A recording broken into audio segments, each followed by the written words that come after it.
അങ്ങ് എഴുതിയ കുറേ കവിതകൾ, കുറേ സിനിമയുടെ സ്റ്റോറികൾ അങ്ങയുടെ കയ്യിലിരിപ്പുണ്ട്, കുറേ ഷോർട്ട് ഫിലിമിൻ്റെ സ്റ്റോറീസ്, കുറേ മാഗസീൻസ് കണ്ടു, കുറേ അവാർഡ് കിട്ടിയ അതിൻ്റെ മൊമെൻറ്റോ ഒക്കെ നമ്മൾ കണ്ടായിരുന്നു.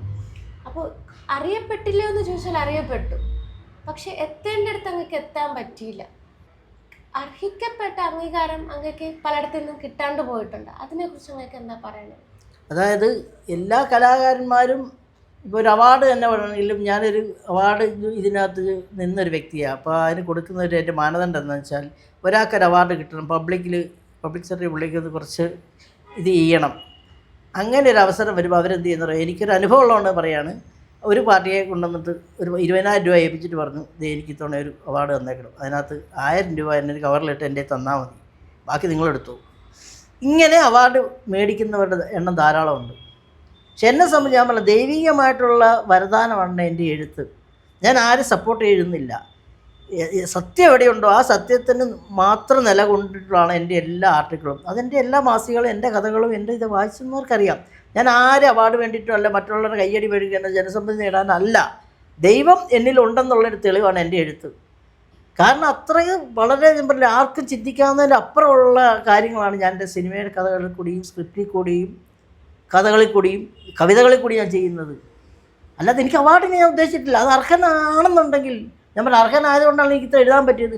അതേ ദൈവം തന്നെ തീരുമാനിച്ചിട്ടുണ്ട്, നിന്നെ എന്ന് ആ ലോകത്തെ ആദരിക്കേണ്ടി വരും, അല്ല നിനക്കൊരു അവാർഡിന് അർഹതയാവും, അല്ല നിൻ്റെ തൊഴിൽരംഗത്തെ മെച്ചം നീ, അത് ദൈവം തീരുമാനിക്കണം. അന്നേരമാണ് ജനങ്ങൾക്ക് അംഗീകാരം പറ്റുള്ളൂ. അല്ലാത്ത ഒരു അവാർഡുകൾ ഉള്ളപ്പോൾ ഞാൻ വീഴുകയല്ല. സത്യമായിട്ട് നിൽക്കണമെന്ന് ആ ജീവനം ചെറുപ്പം പോലെയുണ്ട്. 7ാമത്തെ വയസ്സിലാണ് ഞാൻ ദൈവമായിട്ട് ബന്ധപ്പെടാൻ തുടങ്ങിയത്. എൻ്റെ പാരമ്പര്യത, എൻ്റെ അച്ഛനും അമ്മയും ഉള്ള ഒരു വൈദിക പാരമ്പര്യത്തിലുള്ള കുടുംബത്തിലാണ്. അപ്പോൾ ആ പാരമ്പര്യം ഞാൻ ഏറ്റുവന്നു. അല്ലാതെ ആരും കൈ കടത്തിയിട്ട് ഞാൻ പറഞ്ഞ കൈക്കൂലി മേടിച്ചോ പ്രലോഭനം പിൻവാതിലോ ഒന്നും ഞാൻ പോവില്ല. ഇന്ന് എഴുതുന്നതിൻ്റെ ഇപ്പോഴും എഴുതിക്കൊണ്ടിരിക്കുക. ഇപ്പോൾ ഈ 68 വയസ്സ് കഴിഞ്ഞു, ഞാൻ വളരെ സീനിയർ സിറ്റിസണായി. ഇപ്പോഴും എൻ്റെ മെമ്മറിയിൽ യാതൊരു താല്പര്യമില്ല. കാരണം ദൈവത്തിൻ്റെ തീരുമാനമാണ്. അത് ദൈവത്തിന് എന്ത് തീരുമാനിച്ചോ അതിന് ഉപയുക്തമാക്കാൻ ഞാൻ എൻ്റെ മനസ്സും എൻ്റെ ശരീരവും എൻ്റെ ബോഡി ലാംഗ്വേജ് ഇന്ദ്രിയങ്ങളും എല്ലാം സജ്ജമാണ്. പിന്നെ ഞാൻ എന്തിനു ഭയപ്പെടണം അവാർഡ്? എനിക്ക് ഞാനതിപ്പോൾ ചിന്തിക്കുന്നില്ല. ഇപ്പോഴും ഞാൻ ഓട്ടോ തൊഴിലാളിയായിട്ട് ജോലി ചെയ്ത് പബ്ലിക് സെക്ടറിൽ വളരെ സന്തോഷമായിട്ടാണ് പോകുന്നത്. ഇതിൽ കൂടി അവാർഡ് കിട്ടാനുണ്ടോ? ആ ഒരു അംഗീകാരം മതി. ദൈവം എന്നെ അംഗീകരിച്ചു. അത് എന്നും അന്നും ഇന്നും പറഞ്ഞ ഒറ്റ കാര്യമുള്ളൂ. ബാക്കിയെല്ലാം ജഗദീശ്വരനാണ്. ഇപ്പോൾ എത്രയോ എഴുത്തുകാർ പാതി എഴുതി ഇട്ടിട്ട് പോകുന്നു, സബ്ജക്റ്റില്ല. എനിക്ക് സബ്ജക്റ്റിന് വേണ്ട ഉറവയാണ്, എൻ്റെ മനസ്സിൽ ഉറവകളാണ്. ആരും ഇപ്പം എൻ്റെ മുമ്പിലേക്ക് വന്നാലും ഞാൻ അന്നേരം തന്നെ കഥ കൊടുക്കാൻ തയ്യാറാണ്. പക്ഷേ വഞ്ചിക്കരുത്. ഒരു വഞ്ചനയിൽ ഞാൻ രക്ഷപ്പെട്ട് പോകുന്നേ ഉള്ളൂ. ഇനിയൊരു വഞ്ചനയിലേക്ക് പോകാനില്ല. അതിൽ കഴിവും പ്രാപ്തിയുള്ള പൈസയുള്ള പ്രൊഡ്യൂസർമാർ വന്നാൽ എൻ്റെ സബ്ജക്റ്റ് ഞാൻ കൊടുക്കും. ആ സബ്ജക്റ്റ് എന്ന് പറഞ്ഞാൽ വളരെ സമൂഹത്തിന് നിലയും വിലയും അങ്ങേയറ്റം ജനഹൃദയങ്ങളിൽ എത്തുന്ന മെസ്സേജുകളെ ഞാൻ കൊടുക്കുകയുള്ളൂ. അല്ലാതെ മറ്റുള്ള പുസ്തകങ്ങൾ വായിച്ചിട്ട് അതിൽ നിന്ന് കട്ടൊന്നുമില്ല. എനിക്ക് കഥ വരണമെന്ന് തോന്നി അന്നേരം ഞാൻ വിളിക്കും, ദൈവം എന്താ ഉദ്ദേശിക്കുന്നത്, എനിക്ക് പാട്ട് അല്ലെങ്കിൽ ഓട്ടോമാറ്റിക് അത് അങ്ങോട്ട് തരും.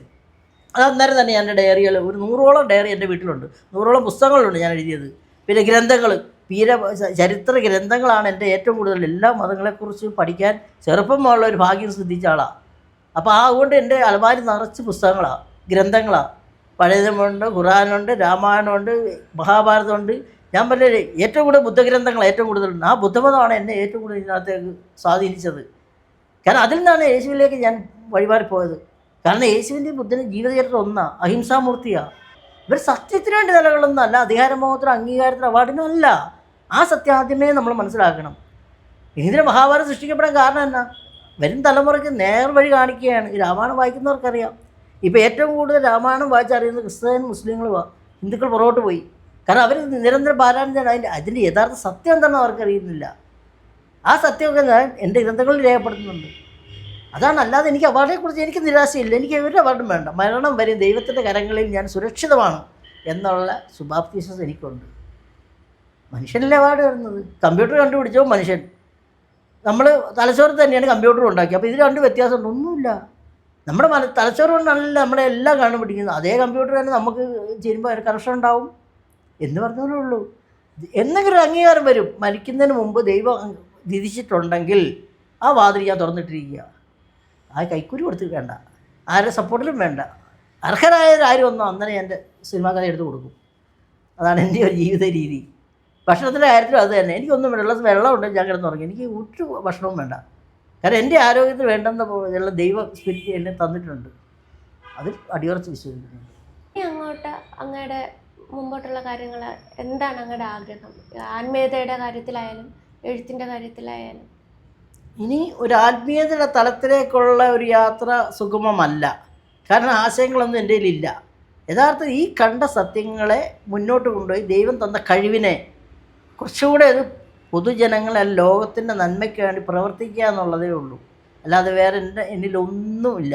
അതായത് സ്പിരിച്വൽ പരമായിട്ട് സ്പിരിച്വൽ ഉണ്ടല്ലോ, നമ്മൾ സ്പിരിച്വൽ കൊണ്ട് നടക്കുന്നുള്ളൂ. ഭൂമി നമ്മൾ നിൽക്കുമ്പോൾ ഉറച്ചു നിൽക്കുന്നതുകൊണ്ടല്ലേ നമുക്ക് നിൽക്കാൻ പറ്റും. താന്നു പോയാൽ എന്ത് ചെയ്യും? അതുകൊണ്ടേ ഞാൻ ചിന്തിക്കുന്നുള്ളൂ. ദൈവം എന്ന് കൈവിടുന്നോ അന്ന് നമ്മൾ സന്തോഷമായിട്ട് പിരിയണം. അല്ലാതെ ഉണ്ടാക്കി വെച്ച ധനങ്ങൾക്ക് മക്കൾക്കോ ഈ ബന്ധങ്ങളൊന്നും ശാശ്വതമല്ല.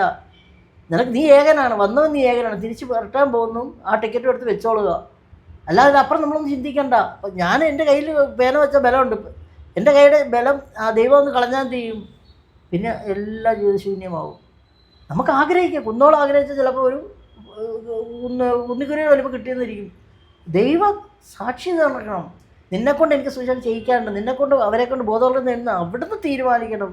അല്ല നമ്മളാരും ഒരു യന്ത്രപാവകളാണ്. നമ്മൾ ദൈവത്തിൻ്റെ ചരടുകളിലെ യന്ത്രപാവകളാണ്. അദ്ദേഹം കുലുക്കം നിർത്തുമ്പോൾ നമ്മൾ ഡിം, ആ സോൾഡറിങ് യന്ത്രം വിട്ടുപോയാൽ തീർന്നു. ഇത്രേ ഉള്ളൂ. അല്ല നമ്മളാരും ഒന്നുമല്ല. അതെനിക്ക് ലോകത്തിൽ പറയാതേ ഉള്ളൂ. എന്തിനഹങ്കരിക്കുന്നു? നീ ജനിക്കുമെന്ന് നിനക്കല്ല, നിൻ്റെ കുടുംബക്കാർക്ക് ബോധ്യമുണ്ടോ? ഇല്ല. നീ മന്ദബോധ്യമാവുന്ന ആർക്ക് ബോധ്യമുണ്ടെന്ന് കൊച്ചു അവിടെ കൊണ്ട് തീർന്നതിന് വിട്ടില്ല. അപ്പം എല്ലാം ദൈവത്തിന്. ഈ മുളകളും ഈ ജാനങ്ങളും എല്ലാം ഉണ്ടാകും. പക്ഷിപ്രദ വിഷലതാദികൾ അതിനെ അനുസരിക്കും. പിന്നെ എന്തുകൊണ്ട് മനുഷ്യനായിക്കൂടാ?